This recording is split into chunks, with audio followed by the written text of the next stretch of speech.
First contact, and the unbelievable scene. Lieutenant Jake Carter felt cold metal beneath him as he slowly regained consciousness. His body ached, his head throbbed, and the sharp scent of antiseptic filled his nose. The last thing he remembered was his ship being attacked, a sudden explosion, alarms blaring, and his squad's voices fading into silence. He opened his eyes, blinking against the bright white lights above. The ceiling looked unfamiliar, smooth, metallic, and pulsing with a faint blue glow. This wasn't his ship.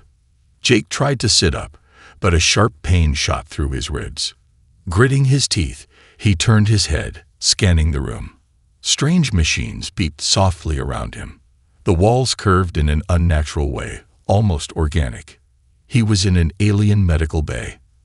His heart pounded. He wasn't alone. A group of tall, blue-skinned beings stood nearby, their glowing eyes watching him with caution. Their long, slender limbs moved with unnatural grace, their expressions unreadable. They spoke in hushed tones, their language a mix of clicks and hums. Jake's training kicked in. Assess the situation. Find an escape route. Stay calm. But there was no visible exit, and his body felt too weak to fight. He took a deep breath, forcing himself to stay still. Panicking wouldn't help. Then one of the aliens stepped forward. She was shorter than the others, her deep violet eyes filled with something he couldn't quite place: curiosity, concern. Unlike the rest, she wore no armor, only a sleek, form-fitting suit covered in glowing symbols. She tilted her head. "You are awake." Jake's breath caught. The words weren't in English, but he understood them. Some kind of translation technology. He swallowed, his throat dry. "Where am I?" His voice came out hoarse. "You are aboard the Vasheri vessel, Zephyr, traveling through the Orphan sector," the alien girl answered. "We found you unconscious in the wreckage of your ship." Memories rushed back. His crew, the battle, the explosion. He was the only survivor. Jake exhaled sharply, rubbing his face. And that's when it happened. A single tear rolled down his cheek. The alien girl's eyes widened in pure horror. She took a sharp step back, raising a trembling hand. "Why is your body leaking?" she gasped. "Are you injured?" The other aliens stiffened, murmuring to each other.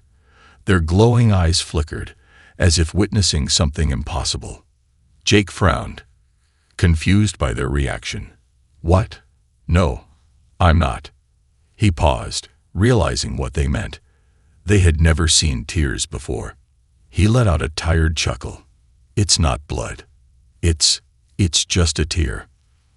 The alien girl looked even more disturbed. "A tear." She turned to the others, speaking rapidly in her language. The group reacted with shock, their voices rising. Jake could tell they were panicking. Another alien, taller and wearing what looked like a commander's uniform, stepped forward. His expression was unreadable, but his tone was firm. "What is this liquid?" he demanded. "Does it signal internal damage?" Jake shook his head. "No, it's not an injury. It happens when humans feel emotions, sadness, pain, sometimes even happiness." Silence. The aliens exchanged looks, their glowing eyes flickering. This was beyond their understanding. The girl stepped closer again, her eyes locked on his face. "Your species feels pain so strongly that your body reacts physically." Jake hesitated, then nodded. "Yeah, when we lose someone, it hurts, and sometimes we cry." She stared at him for a long moment. Then something changed in her expression, a crack in the mask of logic and control. "That is unnatural," she whispered. "Pain is meant to be ignored, controlled. It cannot take over the body." Jake exhaled, studying her face. She wasn't just surprised. She was disturbed, afraid. He realized something then. These aliens didn't just suppress emotions, they feared them. The commander turned away sharply. "Enough. The human needs rest. We will discuss this later." The others nodded, but the girl lingered a moment longer, staring at Jake as if he were some strange, fragile creature. Then, she followed the others out. Jake lay back, staring at the ceiling. His body ached, but something else bothered him more. What kind of species fears emotions? And if they were afraid of something as simple as tears, what would they do if they saw what humans were truly capable of? The aliens don't understand tears. Jake Carter lay on the cold, metallic bed, staring at the smooth ceiling above him. The faint blue glow of alien lights pulsed rhythmically, almost like a heartbeat. His body still ached, but his mind was racing. He was alive, saved by an alien species he had never seen before. They had found him in the wreckage of his ship, yet instead of treating him as a prisoner, they had brought him here, to what seemed like a medical bay. But something was deeply wrong. It wasn't the fact that he was the only human on an alien vessel. It wasn't even the uncertainty of what would happen next. It was the way they had reacted to his tears. A fear unlike anything he had seen. Jake had seen fear before. He had seen men tremble before battle, their hands shaking as they gripped their weapons. He had seen civilians cry as they were evacuated from war zones. He had seen soldiers hold back emotions, their eyes dark with pain that they refused to show. But this was different. The aliens had reacted as if his tears were radioactive, as if the simple act of crying was something unnatural, something dangerous. He had tried to explain, but they didn't seem to understand. And that terrified him more than anything else. The return of the alien girl. The doors to his room hissed open, and Jake turned his head. It was her. The alien girl from before, the one with deep violet eyes that held something different. Curiosity. Doubt. She stepped inside cautiously, as if approaching a wild animal. Jake sat up slightly, wincing as his muscles protested. "Back for another science experiment?" he asked, his voice dry. She ignored his sarcasm. Her gaze was locked on his face, her expression unreadable. "You are functional." Jake raised an eyebrow. "If you mean okay, then yeah. No thanks to your freaked-out doctors." She took a step closer, tilting her head. "Your body has ceased its leakage." Jake sighed. "Yeah." The crying stopped. The alien girl hesitated before speaking again. "You called them tears. They occur when humans feel emotions." Jake nodded. "That's right." There was silence. Then she said something that made Jake's skin prickle. "That is impossible. A species without emotion." Jake frowned. "What do you mean, impossible?" The alien girl sat down on a floating chair that hovered slightly above the floor. She placed her hands on her knees, staring at him. "In our culture," she began, "emotions are dangerous. They lead to chaos, destruction. They cloud judgment and weaken the mind." Jake narrowed his eyes. "So what? You just suppress them." "We do not suppress them," she corrected. "We do not have them." Jake stared at her. Did she just say they don't have emotions? "That doesn't make any sense," he muttered. "Every intelligent species feels something. Even animals feel things." She shook her head. "Not us. The Visheri have evolved beyond such primitive impulses. We do not love. We do not fear. We do not grieve. That is why what you did was so alarming." Jake exhaled slowly, trying to process her words. No emotions. No fear. No love. No sadness. How could an entire species function like that? "How do you make decisions?" he asked. "With logic," she said simply. "With reason, without interference from unnecessary impulses." Jake smirked. "Sounds like a pretty cold way to live." She hesitated. For the first time, she seemed unsure. The truth that shook her.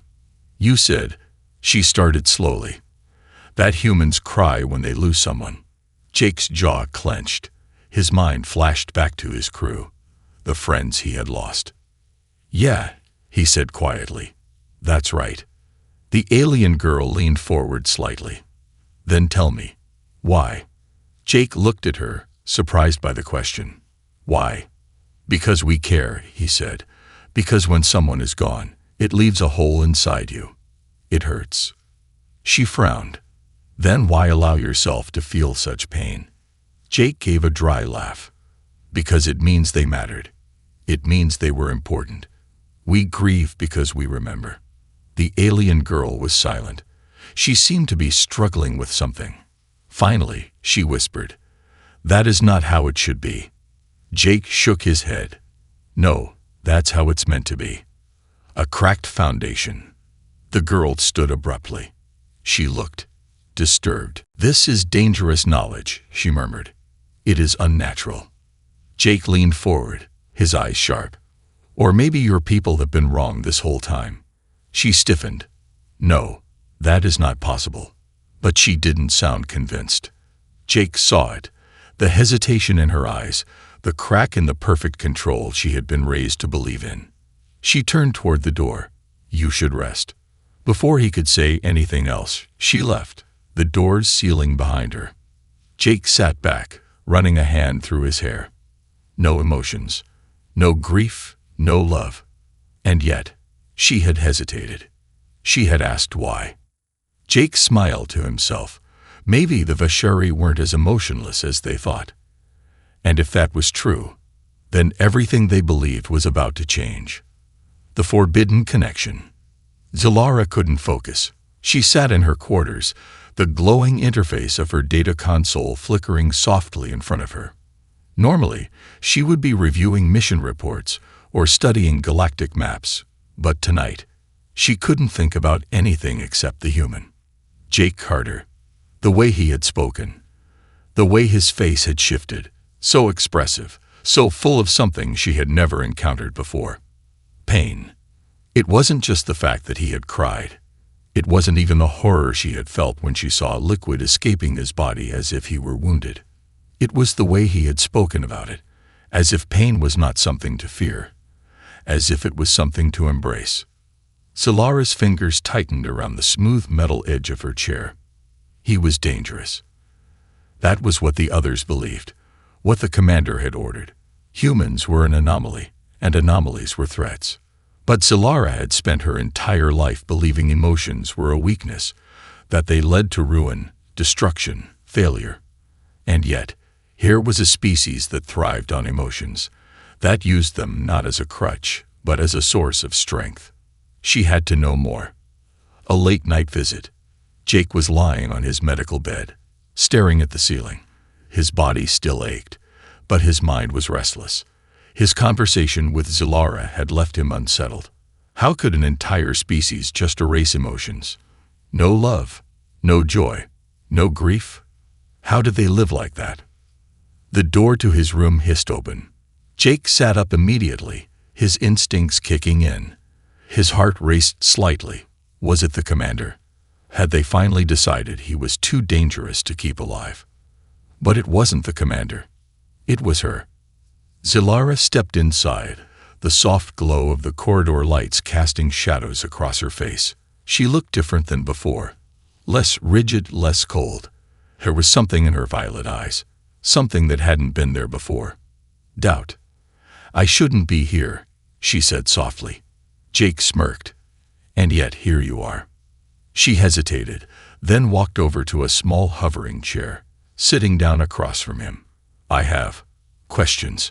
Jake sat up properly. "Oh. About what?" "Human tears. I thought we covered that." Zilara's fingers curled slightly on her lap. "Not just that," she admitted. "About all of it. Emotions. Grief. Why your kind allows such things to control you." Jake leaned forward, resting his arms on his knees. "It's not about control," he said. "It's about understanding. About feeling." Zilara narrowed her eyes. "Feeling is dangerous." Jake gave a short laugh. "You know what's dangerous? A species that doesn't feel anything at all." Zilara's expression tightened, but she didn't snap back. That was when Jake knew. He had planted a seed of doubt in her mind. The forbidden history of the Vashari. "I don't understand," Zilara finally admitted. My people have survived for thousands of cycles without emotions, without grief, without love, without anything that clouds judgment. If emotions were truly necessary, why have we thrived without them? Jake studied her carefully. Have you really thrived? Or have you just existed? She flinched. He hit a nerve. For a long moment, she didn't speak. Then, very quietly, she said, "There was a time, long ago, when we were not like this." Jake's brow furrowed. "Go on."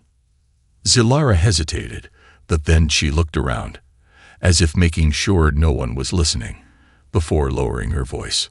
"My people were not always this way," she admitted.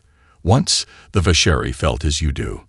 We experienced joy, sadness, love, but we also experienced war, chaos, betrayal. There was an event, long before my time, that nearly destroyed us. A great war, one fueled by emotion. It lasted for centuries. Countless lives were lost." Jake listened carefully. "Our leaders made a choice," she continued, "to purge emotion, to erase it from our genetic code. Over generations, our kind lost the ability to feel. Our minds were freed from distractions, and we became stronger, more logical. It is why we have survived." Jake exhaled. "You call that survival?" She stared at him. "Yes." "No." Jake shook his head. "That's not survival. That's fear." Zilara's jaw tightened. "Fear does not exist." Jake smirked. "Then why do you look so afraid right now?" The unraveling. Zilara's fingers twitched slightly, but she remained silent. She was trained to reject emotions, to dismiss them as a weakness, but for the first time in her life, she couldn't. Because something inside her was stirring. Something foreign. Something forbidden. She wanted to know more. Jake watched her carefully. He could see it. The hesitation, the conflict in her eyes. She was fighting something deeply ingrained in her. For the first time in centuries, a Vasheri was questioning the very foundation of her existence. "You can feel it, can't you?" Jake asked quietly. Zilara swallowed. "I do not know what you mean." Jake leaned back. "I think you do." She did, and that terrified her more than anything. A dangerous path. Zilara stood suddenly. "This conversation is over." Jake exhaled through his nose, giving her a knowing look. "If you say so." She turned toward the door, but hesitated before leaving. "I have been taught that emotions are a disease," she murmured. "That they ruin minds. That they lead to ruin." Jake tilted his head. "And now?" She hesitated. "Now, I am unsure." Then, without another word, she left. Jake exhaled and lay back down. He had planted the first crack in the Vasheri's perfect logic. And cracks always spread. Betrayal and escape. Zilara stood outside the restricted zone of the ship, her thoughts spiraling in ways they never had before. Ever since she had spoken to the human, something had changed inside her. For the first time in her life, she was experiencing something unfamiliar: doubt. She had been taught that emotions were dangerous, a disease that had once nearly wiped out her people. Yet, when she looked at Jake Carter, she saw no weakness, no chaos. Instead, she saw something else: strength. She had felt it in his voice, in the way his words carried weight. When he spoke about his fallen crew, there was pain, but it was a pain that gave him purpose, that made him fight harder, not weaker. And that terrified her. Because if he was right, if emotions weren't a sickness, then everything the Vasheri believed was a lie. She took a deep breath and turned down the corridor. She had to see him again. Jake overhears a deadly secret. Jake sat in the small containment room, staring at the ceiling. His body was healing, but his mind was restless. Something about the way the Vasheri acted around him was off. They weren't just curious. They were afraid. The way they had recoiled at his tears wasn't normal. The way Zilara had reacted to his words, how she had hesitated, how she had questioned everything, wasn't normal. He wasn't just a curiosity to them. He was a threat.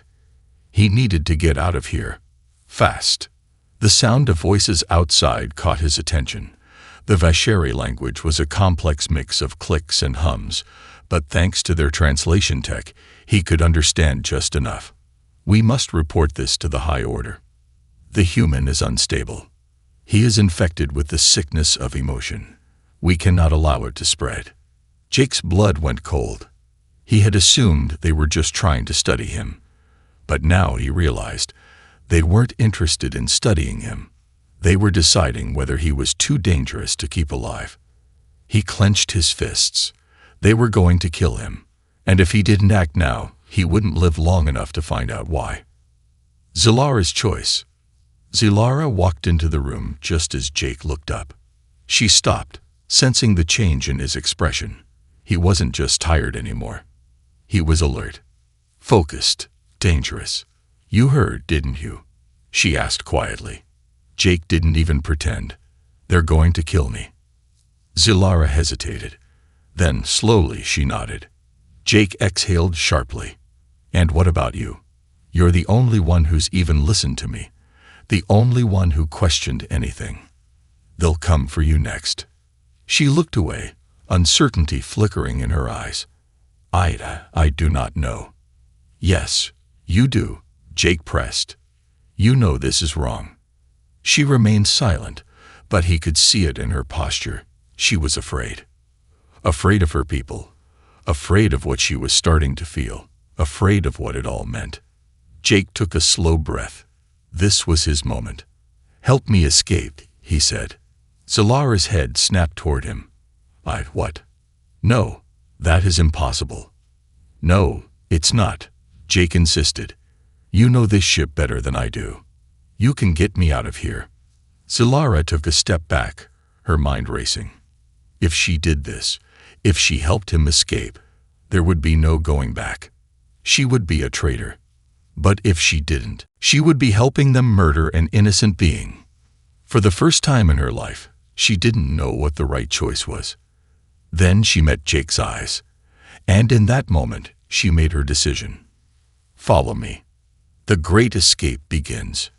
Jake didn't hesitate. He swung his legs off the bed, ignoring the pain in his ribs, and followed Zilara out the door. She moved quickly, her long limbs gliding through the dimly lit corridors.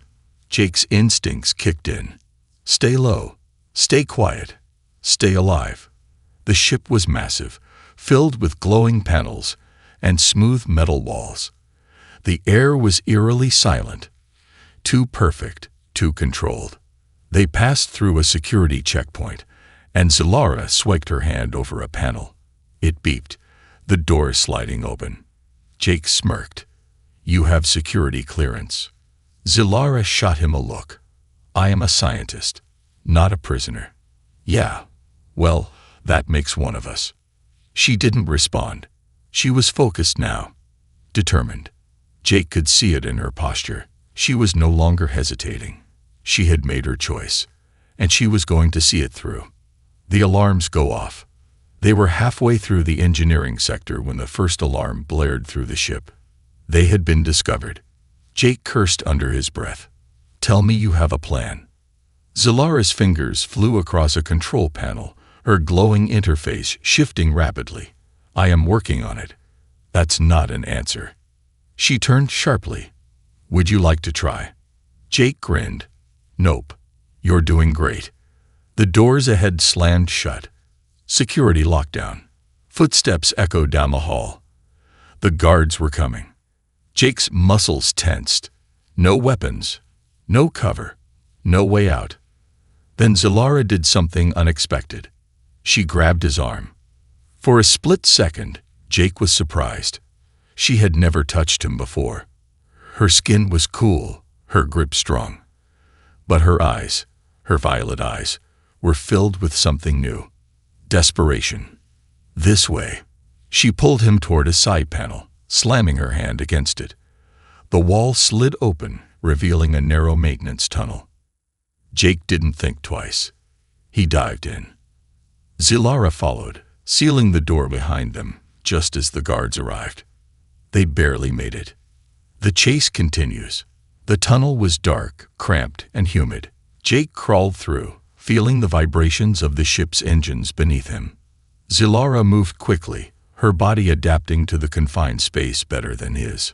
"We need to reach the docking bay," she whispered. "There is an emergency escape vessel." Jake smirked. "An escape pod? You're full of surprises." "I am full of bad decisions," she muttered. Jake chuckled. "Welcome to being human." She didn't laugh, but she didn't argue either. They kept moving. The alarms continued, echoing through the ship. The Vasheri knew one thing for certain. Their perfect, emotionless world had just changed forever. And they would do anything to stop it. The great pursuit. The ship was alive with alarms. A deep, rhythmic siren echoed through the vast corridors of the Vasheri vessel Zephyr, its sound cold and mechanical, devoid of any urgency, just pure, calculated efficiency. But Jake Carter felt urgency, a lot of it. He ran. The maintenance tunnel spat them out into an auxiliary corridor, dimly lit with glowing blue panels along the floor. No cover, no escape routes. Just an open stretch leading to an intersection ahead. Behind them, the sound of approaching footsteps grew louder. They were being hunted. Zilara moved quickly, her body gliding forward in sharp, efficient steps. She barely seemed out of breath, but Jake could tell she was tense. "We're almost there," she said, her voice low but firm. "Define almost," Jake panted, keeping pace beside her. She didn't answer. Not a good sign. Jake risked a glance over his shoulder. The guards had arrived. Tall figures in dark armored suits, their silver weapons humming with energy. They weren't running. They didn't need to. The Vasheri didn't rush. They calculated. They planned. They eliminated. And right now, Jake and Zilara were at the top of their list. A red light flashed ahead. The next sector was in full lockdown. Jake exhaled sharply. "Tell me you have a backup plan." Zilara skidded to a halt at a control panel. Her fingers moved quickly, pulling up layers of security encryptions. "Just hold them off," she said, not looking up. Jake sighed. "Of course. No problem. I'll just." A warning shot blasted past him. Ah, hell. He dove behind a low support beam as the first shots rang out. The guards weren't aiming to kill. Not yet. They wanted him contained. Jake wasn't about to let that happen. He grabbed a small piece of broken conduit pipe from the floor. Not a gun, but it was something. Another shot whizzed past. The heat singed his sleeve. "You know," he called to Zilara, "this would be a great time to open that door." "I am aware," she muttered, working faster. Jake peeked out. The guards were advancing in a perfect formation, slow and controlled. Their silver visors reflected the blinking red lights of the corridor, emotionless. Jake hated them already. "Okay," he murmured to himself. "Time for something stupid." He grabbed the metal pipe and flung it down the hall.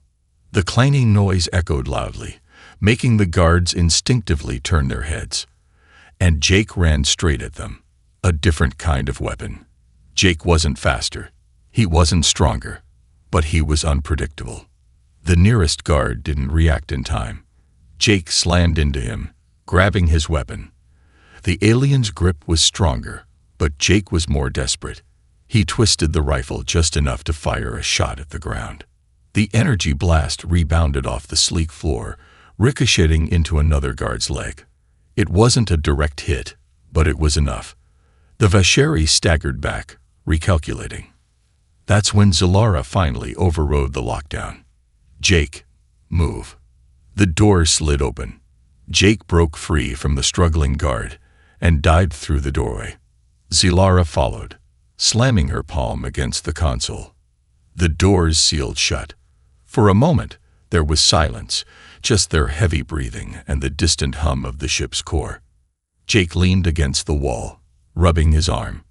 That went well. Zilara gave him a look. "You nearly got yourself killed." Jake grinned, Yeah, but I didn't. That's the important part. She exhaled sharply. Your tactics are reckless. Jake shrugged. Welcome to being human. The chase continues. They were running again. No time to stop. No time to think. Zilara led the way through a narrow corridor, her fingers brushing against the wall panels as she navigated the deep sectors of the ship. Jake noticed her hands trembling slightly. You okay? He asked. Zilara didn't answer immediately. Then, in a quieter voice, she said, I have never defied orders before.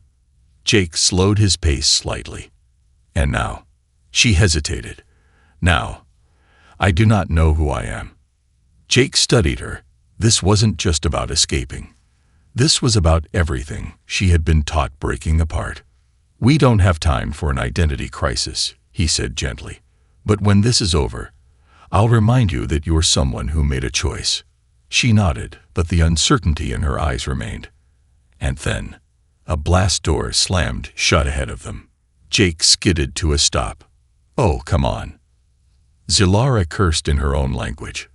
They're forcing us toward the central deck. Jake narrowed his eyes. Why?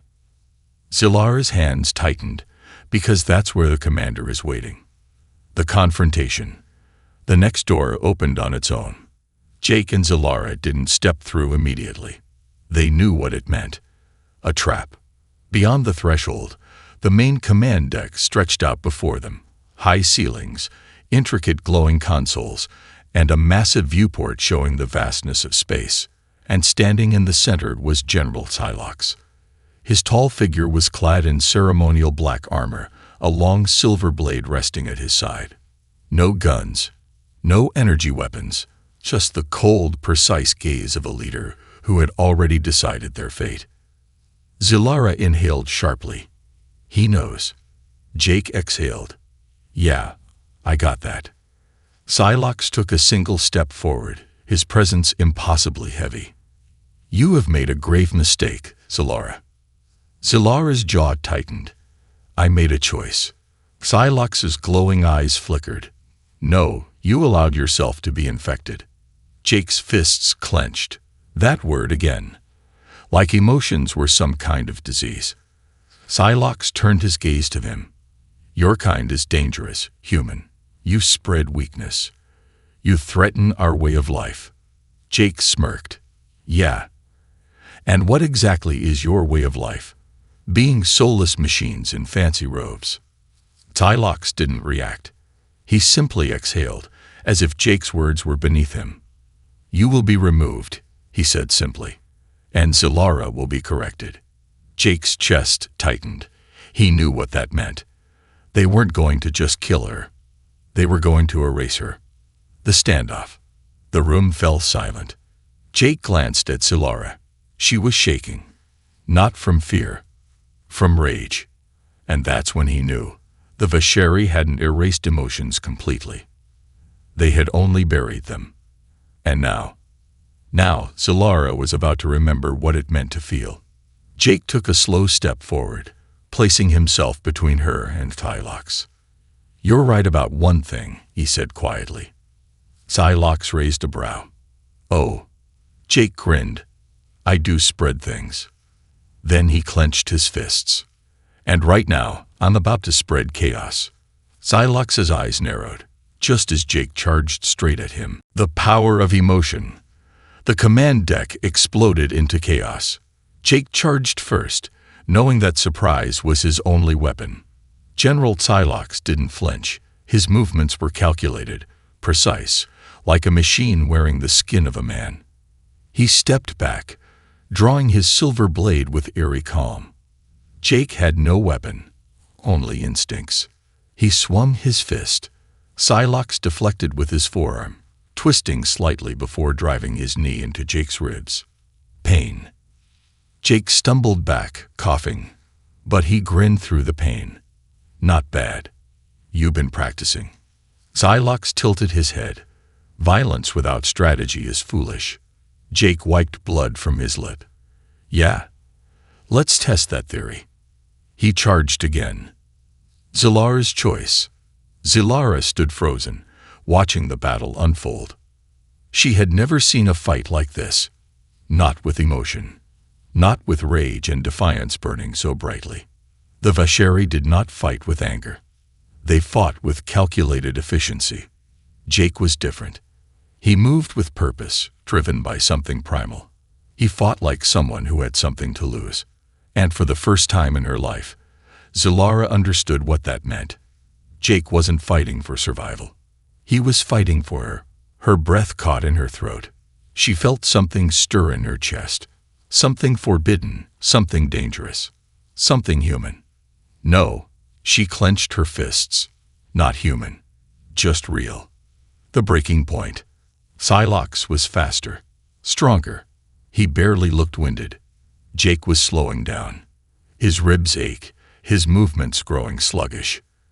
Psylocke struck, his silver blade slicing through the air. Jake dodged, but barely. The blade cut through his sleeve, leaving a thin red line on his arm. Psylocke sighed. "You are inefficient, predictable, weak." Jake gritted his teeth. Not yet, not done. But before he could move, Zilara did. She lunged, faster than anyone expected. Her body twisted, her hand clamping onto Psylocke's wrist. For the first time in his life, General Psylocke hesitated. His eyes flickered, just for a second. "Zilara, what are you doing?" Her grip tightened. Her voice was steady. "I am making a choice." Then she ripped the blade from his hand. The power of emotion. Jake watched in stunned silence. Zilara stood between him and Psylocke, the silver blade now in her hands. Her violet eyes burned with something the Vasheri had long since forgotten. Emotion. Real, raw emotion. Psylocke recovered quickly, his face returning to its blank, detached expression. "You do not understand what you are doing." Zilara didn't blink. "Yes, I do." Psylocke's gaze darkened. "You have been corrupted. I have been awakened." Jake exhaled slowly. "You really know how to make an entrance, huh?" Zilara didn't smile, but something in her gaze softened. Then Psylocke moved. The final stand. Psylocke was still faster. He lunged, reaching for the blade. But this time, Zilara was ready. She twisted, sidestepping smoothly. For the first time, Psylocke was off balance. Jake saw his opening. He drove his fist into Psylocke's chest. The impact sent the Vasheri commander stumbling back, not because of physical damage, but because of the unpredictability. Vasheri didn't fight emotionally. Jake did. And that made him impossible to predict. Psylocke stared at them both, his gaze unreadable. "You have doomed yourselves," he said coldly. Zilara met his gaze, her grip firm on the stolen blade. "No, I have freed myself." The alarms blared again. More guards were coming. Jake took a shaky breath. Time to go. Zilara nodded, and together they ran. The escape. The docking bay was ahead. Zilara hacked the controls, overriding the security lock. The escape shuttle sat in the launch port, sleek and ready for takeoff. Jake glanced over his shoulder. The guards were closing in. Not much time. He turned to Zilara. "You sure about this?" Her violet eyes met his. "No." Jake grinned. "Welcome to emotions." Then they boarded the shuttle. The engines roared to life. Psylocke and the guards arrived just in time to watch them disappear into the blackness of space. Zilara exhaled, staring at the stars ahead. Jake leaned back. "So, where to?" Zilara hesitated. Then softly, she asked, "Tell me more about this, love." Jake smiled. "It's complicated, but I'll try." And for the first time in her life, Zilara felt truly alive. The escape and a new future. The stars stretched endlessly before them, an ocean of glowing lights in the vast darkness of space. The small shuttle vibrated softly as it drifted beyond the pull of the Vasheri mothership, its engines humming at a steady pace. Jake Carter exhaled and leaned back in the pilot's seat. His ribs still ached, his knuckles were bruised, and his body screamed for rest. But for the first time in what felt like forever, he was free. Across from him, Zilara sat motionless, staring at the vastness outside. Her violet eyes flickered with something unfamiliar. Not fear, not logic. Something new, something human. Jake tilted his head. All right. Spill it. What's going on in that overclocked brain of yours? Zilara blinked and turned toward him. Overclocked. Jake smirked. Means thinking too hard. Usually happens when someone realizes their entire life was a lie. She didn't argue. She didn't even try. Instead, she simply whispered, "What now?" Jake rubbed his face. A good question. They had escaped, but they were fugitives now, wanted by one of the most powerful alien species in the galaxy. And Zilara, she had just abandoned her entire world for something she didn't even understand yet. Jake stretched his arms. Well, first, we find somewhere safe. Second, we get a drink. And third, we figure out how the hell we take down an entire emotionless empire. Zilara's brow furrowed. You intend to fight them? Jake chuckled. They don't seem like the forgiving type. Zilara looked away. No, they are not. Jake leaned forward, his expression softening. You sure about this? About leaving? She hesitated. Then, after a long moment, she nodded. Yes. Jake nodded back. Good. And then he turned toward the ship's navigation console. The aftermath of a revolution. Back on the Vasheri mothership Zephyr, the air was heavy with silence. General Psylocke stood at the bridge, his hands clasped behind his back, his silver gaze fixed on the stars where the shuttle had disappeared. The guards behind him stood motionless, awaiting orders. The loss of a single human and a single Vasheri was insignificant. And yet, Xylox's fingers twitched. A rare sign of agitation. He should have ordered the ship to pursue. He should have erased them both before the infection spread. And yet, he had hesitated. Because for the first time in his long life, he had seen something impossible. Something his kind had purged from themselves centuries ago. He had seen a Vasheri hesitate. He had seen a Vasheri choose. And that was dangerous. Psylocke exhaled. Send a transmission to High Command. One of the officers turned toward him. And the orders. Psylocke narrowed his gaze. We do not just hunt the human. He turned toward the vastness of space. We erase this before it spreads. The officer hesitated. General, what if it already has? Psylocke's jaw tightened. Then, for the first time in his existence, he didn't have an answer. A new journey begins.